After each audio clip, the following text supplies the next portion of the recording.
नून league के रहनुमा अता तारड़ और आबिद शेर अली प्रेस कॉन्फ्रेंस कर रहे हैं। ये कोई सियासी केस नहीं है। ये मैं पाकिस्तान की कौम को बताना चाहता हूं, ये कोई सियासी केस नहीं है। अगर आपने रियासत पाकिस्तान को चैलेंज किया कल खड़े होकर कि जी इनके बच्चों को भी हम उठाएंगे, इनके बच्चों को भी उठा के ले, अगर यही रियासत चलानी है कि आप जो रियासत के सरबराह हैं, अदारों के सरबराह हैं, आप उनको गालियां दें, आप अपनी मर्जी का फैसला है तो ठीक है, नहीं तो अदालतों को भी गालियां दे दें, तो ये अब नहीं होगा भाई, ये चीजें अब नहीं चलेंगी। फवाद चौधरी, तुम्हारी अब किस्मत में जलालत है, आइन और कानून के मुताबिक तुमसे डील किया जाएगा। इसमें किसी किस्म की सियासी और जाती रंजिश नहीं है, सरीहन कानूनी मामला है और कानूनी तरीके से इस पर अमल दरामद होगा। अता तारड़ साहब से मैं कहूंगा वो बात। बहुत शुक्रिया जी। बिस्मिल्लाहिर्रहमानिर्रहीम। कल रात इस्लामाबाद पुलिस को सेक्रेटरी इलेक्शन कमीशन की तरफ से एक दरख्वास्त मौसूल हुई जिसमें ये लिखा गया कि फवाद चौधरी साहब ने ना सिर्फ इलेक्शन कमीशन के हवाले से तज़हीक आमेज़ गुफ्तगू की है, बल्कि ये कहा है कि इलेक्शन कमीशन के जो चीफ हैं, जो मेंबरान हैं, जो अफसरान हैं, उनके खानदानों से हिसाब लेंगे। ये इतना संगीन जुर्म है। पाकिस्तान के कानून के मुताबिक, पीपीसी के मुताबिक, ये कोई आम बात नहीं है कि आप एक आईनी इदारा जिसकी आईनी हैसियत है, जिसका सरबराह आईनी तौर पे लगाया गया है, मुशावरत के साथ लगाया गया है, और इन्हीं की मुशावरत के साथ फवाद चौधरी साहब उस मुशावरती अमल का हिस्सा थे जिसके तहत चीफ इलेक्शन कमिश्नर की तैनाती। प्रॉब्लम एक है कि इनकी आदतें बिगड़ी हुई हैं। अपने दौर में तो बेगुनाह लोगों को जेल में डालते थे, जिस तरह मैं देख रहा था आज भाई, लाहौर की मकामी अदालत ने ट्रांजिट रिमांड दिया है। इस्लामाबाद का पर्चा, इस्लामाबाद में जिस्मानी रिमांड की सदा की जाएगी। मैं लाहौर हाईकोर्ट के भी जज साहब से इल्तजा करूंगा कि निहाल हाशमी साहब ने इसी तरह की बात की थी जिस तरह की फवाद चौधरी साहब ने की है, और कहा था कि हम उनके खानदानों पे जमीन तंग कर देंगे। उसकी सजा भुगती थी 6 माह कैद। अपनी सेनेट की सीट से हाथ धोना पड़ा था, 6 माह कैद भुगतनी पड़ी थी। इंसाफ का मयार दोहरा नहीं हो सकता। अगर निहाल हाशमी के लिए यह सजा थी तो अभी फवाद चौधरी पे सिर्फ पर्चा दर्ज हुआ है और आप टीवी लगाएं तो लगता है कि पाकिस्तान के अंदर क्यामत आ गई है। एक काम सा पर्चा, अगर यह किसी आम आदमी ने किया होता, यही बात किसी आम आदमी ने की होती, शाम से पहले जिस्मानी रिमांड की सजा मंजूर होके 7 रोजा जिस्मानी रिमांड पे पुलिस के हवाले हो गया होता। मगर यह इदारों को डराने धमकाने का और डरा धमका के धौंस धांधली करके प्रेशर डाल के अपनी मर्जी के फैसले लेने का जो रिवाज है, इसकी कोई बासपुरस तो होगी। यह सिलसिला कहीं तो रुकेगा। ये जरा क्लिप चलाएं ना, देखें तो सही कि इस शख्स ने बात क्या की है एक आईनी इदारे के बारे में। चलाएं, जरा क्लिप चलाएं प्लीज। इसके बावजूद अगर वो यहाँ पे तैनात रहे या तैनात किए गए तो हम इलेक्शन कमीशन और उनके मेंबरान को, उनके खानदानों को और ये जो लोग हैं इनको वार्न करते हैं कि अगर हमारे साथ ज्यादतियों का सिलसिला हुआ, ये ज्यादतियों का सिलसिला आपको वापस पे करना पड़ेगा। ये बात वाज़े तौर पे अपने पास लिख ले। हमने बड़ा सब्र किया है, हमने बड़ी एहतियात की है, लेकिन ये मामला चलने का नहीं है। अगला क्लिप भी जो अदलिया के बारे में ये क्या फरमाते हैं और माजी में ये क्या बयान देते रहे हैं, जिसका सेक्रेटेरिएट बंद था, सेक्रेटेरिएट से नोटिफिकेशन आता है और इलेक्शन कमीशन की हैसियत सिर्फ एक मुंशी की हो गई है इस हुकूमत में। इदारों का जवाल जो हमने इस हुकूमत के दौरान देखा है, पाकिस्तान ने इससे पहले नहीं देखा। के तूषा खाना का केस चल रहा है, डिस्क्वालिफिकेशन का, टिरियन जेड वाइट का जो इन्होंने कंसीलमेंट की है, फॉरेन फंडिंग का केस चल रहा है। अदलिया को कह रहे हैं आपका बाप भी डिस्क्वालीफाई नहीं कर सकता। गुजारिश ये है एक ड्यू प्रोसेस ऑफ लॉ है, कानून और आइन का एक तरीकेकार है।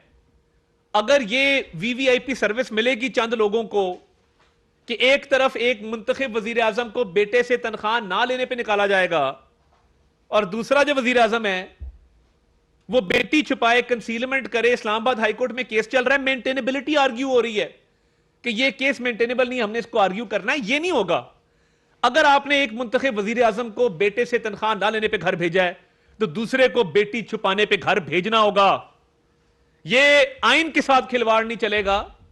और मैं बहुत अदब से ये गुजारिश करना चाहता हूं कि इसमें 124A लगी है, 506B लगी है, तो अदालत में आके डिफेंड करे ना जी। ये लोकल अदालत का काम है। ये जो रिलीफ लेने का ट्रेंड बन गया है कि टाइम से पहले आप एक अपील कर दें, भाई अपील की स्टेज आएगी, अपील की एक स्टेज है, रिट पिटिशन दायर होती है और ये तासुर बन गया है, लोग ये बात कर रहे हैं। मैं हद अदब में रह के ये बात करना चाहता हूं कि किसी के खानदान को थ्रेट करना और कहना कि आपको पे करना पड़ेगा, आपसे हिसाब लेंगे। मुझे बता दें, एक ताकतवर आदमी फवाद चौधरी, कोई कमजोर आदमी तो नहीं है, साबिक वजीर है, तो ये इसको किसने इजाजत दी कि ये लोगों के खानदानों को थ्रेट करे और उसके लीगल कॉन्सिक्वेंसेस से मुबारा हो जाए, उसके नतायज इसको ना भुगतने पड़े? अगर ये आपने आज ना रोका इस चीज को तो ये गली गली मोहल्ले मोहल्ले में थ्रेट्स होंगे। अदलिया को थ्रेट किया जाएगा, फौज को थ्रेट किया जाएगा, इलेक्शन कमीशन जैसे आईनी इदारों को थ्रेट किया जाएगा। इलेक्शन कमीशन से हमें भी गिले रहते हैं, मगर यह तरीकेकार नहीं है कि आप सरेआम आके लोगों के खानदानों को थ्रेट करें। आईनी इदारे की एक रिट है, आईनी इदारे का एक वकार है, आईनी इदारे का एक किरदार है।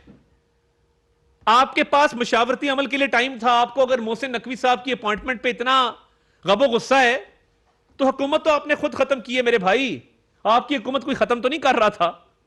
उसके बाद मुशावरती अमल है, पार्लिमानी कमेटी में मुशावरत कर लेते, लीडर ऑफ अपोजिशन से मुशावरत कर लेते, मुशावरती अमल का हिस्सा नहीं बने तो उसके बाद उसी तरह मोहसिन नकवी साहब अपॉइंट हुए जिस तरह 2018 में आपका दिया हुआ एक नाम हसन अस्करी साहब अपॉइंट हुए थे। हमने तो इलेक्शन कमीशन को थ्रेट नहीं किया था, हमने तो इलेक्शन कमीशन के मेंबरान को, उनकी फैमिलीज के बारे में यह बात नहीं की थी। फवाद चौधरी ने एक जुर्म किया है, एक गैर कानूनी हरकत की है, कानून के मुताबिक पर्चा दिया गया है, कानून के मुताबिक अदालत में पेश किया जाएगा। यह फोरम शॉपिंग का भी ट्रेंड खत्म। लोग मुझे वुकला फोन करके कह रहे हैं कि फोरम शॉपिंग हो रही है। यह बात नहीं होनी चाहिए हमारे माशरे में कि आप एक पर्चा हो, आप पर्चा भी दर्ज हो तो आप दूसरी जगह से जाकर रिलीफ ले लें। हमारे वजीराबाद के केस में एक लड़का, वो गरीब है, सिर्फ उसका यह कसूर है। हम हाईकोर्ट गए थे लाहौर, क्या हुआ, जज साहब ने 1 महीने का टाइम दे दिया। वो एहसन वल्द नजीर 2 महीने बगैर गिरफ्तारी के उसको रखा, क्योंकि वो गरीब आदमी है, लोअर मिडिल क्लास का आदमी है, वो थ्रेट नहीं करता इदारों को आके, वो गालम गलोच नहीं करता, तो सब जायज है। 2 महीने उसको हफ्ते भेजा में रखा गया। अब गिरफ्तारी डाली है हफ्ता पहले, तब तो किसी ने नोटिस नहीं लिया था, तब तो नहीं कहा था कि आईजी इस्लामाबाद पेश हो, आईजी पंजाब पेश हो। तो अब कौन सी क्यामत आ गई है कि दोनों आईजी को तलब कर लिया गया है? लोग ये बात कर रहे हैं और ये आम तासुर है। और ये माजी को मत भूलें, 2-2 साल बेल के हमारे दरखास्तें पड़ी रहती थी, कुछ सुनने को तैयार नहीं था। बेल की एप्लीकेशन लगती नहीं थी। और इधर ये रैपिड सर्विस है कि शाम को पर्चा हो रहा है और दोपहर को पूरी दुनिया हिल गई है। फवाद चौधरी ने जिस आईनी इदारे के सरबराह को थ्रेट किया है, उसके मेंबर्स को थ्रेट किया है, उनके खानदानों को थ्रेट किया है, इसकी गैर मशरूत माफी मांगनी होगी। हमने भी इन्वेस्टिगेशन करनी है। पुलिस का एक पर्चा है, उसमें जिस्मानी रिमांड लेंगे, बरामदगी करेंगे। जिस टेलीफोन के अंदर इसकी रिकॉर्डिंग्स हैं, जो इमरान खान साहब की तरफ से इसको हिदायत आती हैं, ये सारे मामलात होंगे। इस मुल्क में एक मिथ क्रिएट की जा रही है कि तरीके इंसाफ वाले अनटचेबल है, ये जेल नहीं जा सकते, ये हवालात में नहीं जा सकते। मंशियात डाल के राना सनाउल्ला 1 साल जेल भुगत सकते हैं। शहबाज शरीफ पे झूठे मनी लॉन्ड्रिंग के केस बना के 2 दफा जेल भेजा जा सकता है। मरियम नवाज शरीफ साहिबा को वालिद की मावनत और यानत में अंदर किया जा सकता है। नवाज शरीफ साहब को एक झूठे केस में कैद किया जा सकता है। पूरी फहरिस्त है। और इधर सरेआम धमकी देने पे कोई एक्शन ही नहीं है। उलट बाजपुर्स की जा रही है कि जी क्यों ये पर्चा दिया गया, पर्चा वैलिड है, पर्चा कानूनी है, उसके मेरिट्स पे बहस करेंगे। फवाद चौधरी को इस्लामाबाद पहुंचाया जाएगा और 6 बजे बिल्कुल कानून के मुताबिक उनके रिमांड के लिए उनको अदालत में पेश किया जाएगा, जो हर मुलजिम के साथ होता है।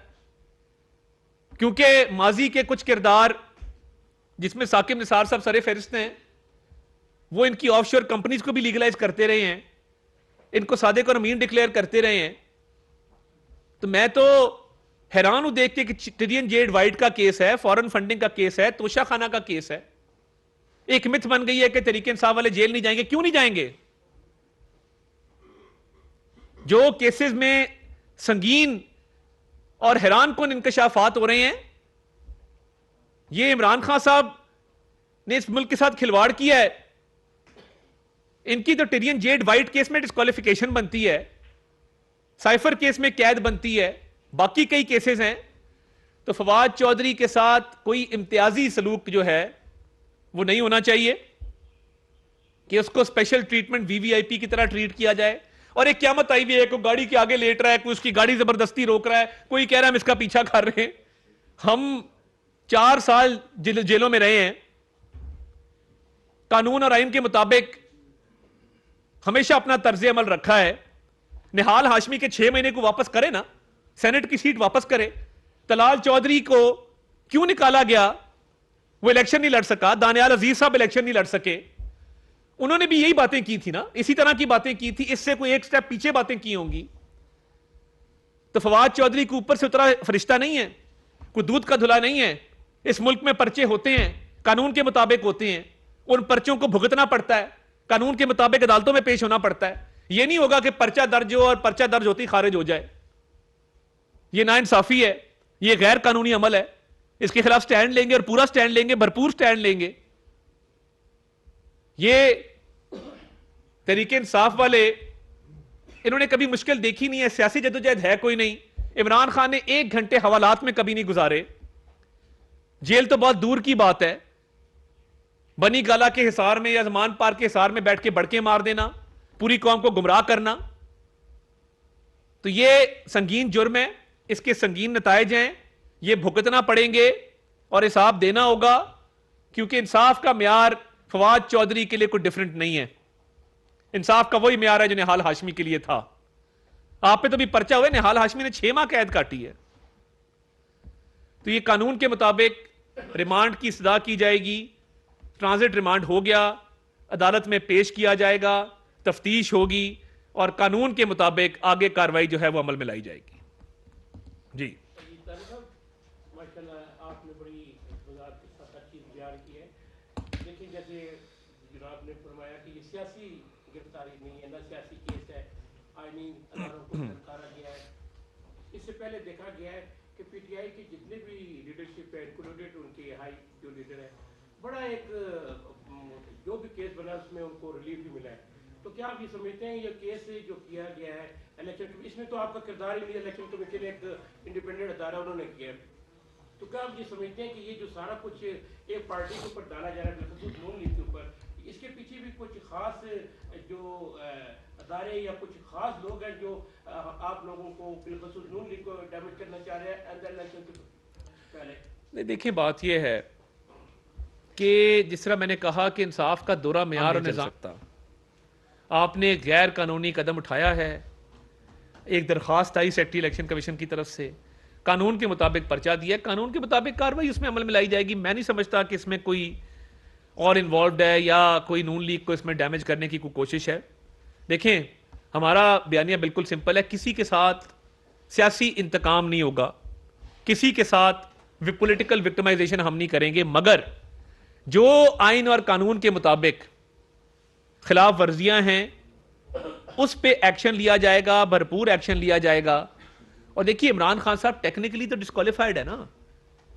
टिडियन जेड वाइट की जो कस्टडी है वो किस हैसियत से दी है? एफिडेविट साइन किया हुआ है। अगर उससे आगे चलें, तोशा खाना का ट्रायल है, अदालत में पेश ही नहीं होते। फॉरेन फंडिंग केस है, पेश ही नहीं होते। वो एक तारिक शफी नामी बिजनेसमैन है, वो नोटों के ब्रीफकेस लेके फिर रहा है, वो उसकी भी गिरफ्तारी अमल में नहीं आती। तो ये जो फोरम शॉपिंग की मैं बात कर रहा हूं ना, डैमेज इससे हो रहा है कि आप गैर कानूनी हरकत करें और एक दामाद साहब हैं जो पीटीआई के वजीर थे, उनको जाके दरखास्त करें, और वो दामाद साहब, लोग दावा करते हैं, लोग ये बात करते हैं, वकला ये बात करते हैं, बार रूम में ये गॉसिप होती है कि वो सरेआम पीटीआई में बैठ के बात करते हैं कि जी बताएं, मैं आपका केस लगवाता हूं, मैं आपके केस का फैसला कराता हूं। साइफर का केस है, जस्टिस असजद जावेद गुराल ने 24 फरवरी की डेट चेंबर में डाल दी, उनके पास केस जाता है, वकील को भी नहीं सुनते। तो बात यह है कि अगर इस तरह करेंगे और केसेस जिनमें गैर कानूनी इक़दामात वाज़े हैं उसमें बगैर सुने, बगैर मौका दिए रिलीफ देंगे, तो फिर ठीक है। फिर जो रोज बेचारे दरखास्त गुजार अदालतों में खड़े होते हैं, फिर असलम और बूटे का क्या कसूर है? वो बेचारे क्योंकि गरीब हैं, मैंने आपको वज़ीराबाद की एग्जांपल दी, वो 2 भाई हैं, बेवा मां को लेके मैं कोर्ट भी गया था, 2-2 महीने कोई उनकी सुनवाई नहीं हुई क्योंकि वो गरीब थे। ये फवाद चौधरी है तो ठीक है, ये मनमानी करे, ये बदमाश है।